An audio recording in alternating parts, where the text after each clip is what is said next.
یہ مقامات مقدسہ،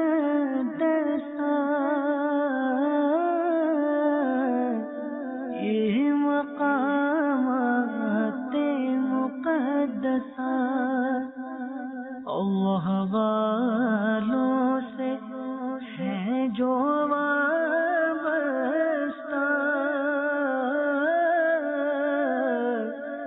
ہے مقامات ہم گوا میں حاضر ہیں اور اس مقدسہ۔ وقت صاحب مزار حضرت حمزہ رحمۃ اللہ تعالی علیہ، جو صاحب مزار بزرگ ہیں، انہی کے نام سے بڑی عالیشان مسجد بنی ہے، اور کچھ مناظر ابھی ہم نے آپ کو دکھائے کہ اس کے احاطے میں کیا کچھ ہے۔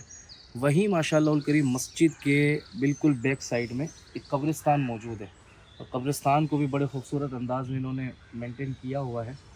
کچھ باتیں عرض کرتا چلو ناظرین، قبرستان میں آئیں تو ہو سکے تو یہ بات جو میں آپ کو بیان کرنے لگا ہوں اسے یاد رکھیے گا کہ نیا راستہ جس قبرستان میں آپ کو لگ رہا ہے کہ یہ نیا راستہ بنایا ہے، اور اگر وہ خدا نخواستہ قبروں کو پھاڑ کر یعنی اسے توڑ کر اس کے اوپر راستہ بنایا ہے تو اس پر چلنا حرام ہے۔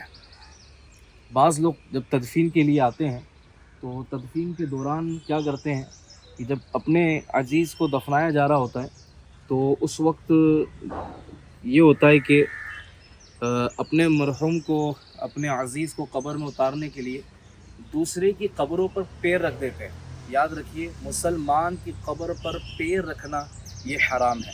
اور پھر جب مٹی نکالی جاتی ہے، باہر قبر کھودی جاتی ہے، مردے کو دفنایا جاتا ہے، پھر مٹی ڈالی جاتی ہے، تو بعض اوقات یہ بھی ہوتا ہے کہ دوسری قبروں سے مٹی اٹھا کر ڈال دی جاتی ہے۔ تو یاد رکھیے یہ بھی درست نہیں ہے۔ جس قبر سے جو مٹی باہر نکالی گئی ہے وہی مٹی جو ہے وہ تدفین کے بعد ہم نے تدفین کے وقت میں ڈالنی ہوتی ہے۔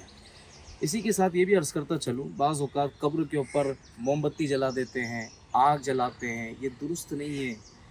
جی ہاں، اگر آپ کو اجالا کرنا ہی ہے تو قبر سے ہٹ کر آپ موم بتی چراغ وغیرہ جلا سکتے ہیں، لیکن قبر کے اوپر نہیں۔ اسی طرح ناظرین اکرام، قبر کو پکی نہیں بنانی چاہیے۔ بعض لوگ بالکل پکی قبر بنا دیتے ہیں، اس کا بھی ہم نے خیال رکھنا ہے۔ اور بڑی خوبصورت بات بیان کی گئی ہے قبرستان میں آنے جانے کے حوالے سے بھی، قبر بنانے سے متعلق، کہ قبر جو ہے نا وہ اونٹ کی کوہان ہوتی ہے نا، اس طرح کا جو شیپ ہوتا ہے، اس انداز کی قبریں ہونی چاہیے۔ بعض لوگ بہت لمبی بھی بنا دیتے ہیں، پھر اس میں ڈیزائنیں ڈال رہے ہوتے ہیں، تو اس سے بچیں، سنت کے مطابق کام کریں، اللہ نے چاہا تو برکت ملے گی۔ ایک آخری بات، جب بھی قبرستان آئے نا تو عبرت حاصل کیا کریں کہ یہ پیغام فنا، قبرستان جو ہے نا ہمیں پیغام فنا دیتا ہے کہ دنیا ختم ہو جانی ہے، ساری چیزیں جو ہیں وہ یہیں رہ جانی ہے۔ اس میں اس قبرستان میں بڑے بڑے امیر و کبیر لوگ بھی آ کر سوئے ہوئے ہیں۔ جی ہاں، آج وہ ان کا بینک بیلنس، ان کے گاڑیاں، ان کا بنگلہ سب باہر رہ گیا، آج عمل کے ساتھ وہ اپنے قبر میں ہے۔ اللہ کریم ہمیں بھی قبر میں جانے سے پہلے قبر کی تیاری کی توفیق عطا کرے۔ ایک بزرگ کی خدمت میں ایک سپاہی آیا، اور اس نے آ کر کیا کیا، بزرگ سے پوچھا کہ آبادی کا راستہ کدھر ہے؟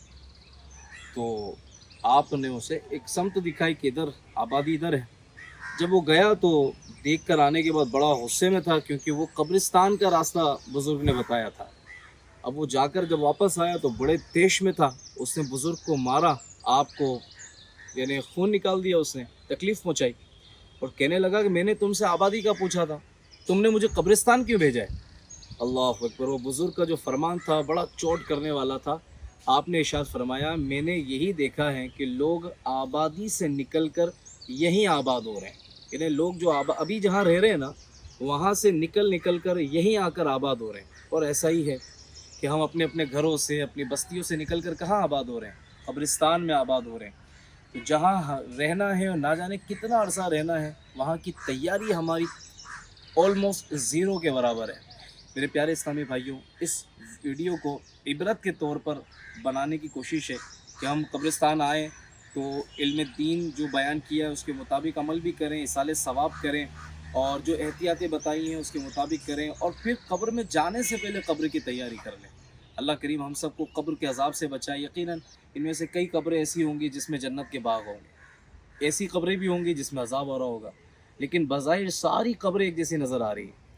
اللہ پاک ہمارے حال پہ رحم کرے، ہماری قبر کو جنت کا باغ بنائے، آمین بجاہ خاتم النبیین صلی اللہ علیہ وآلہ وسلم.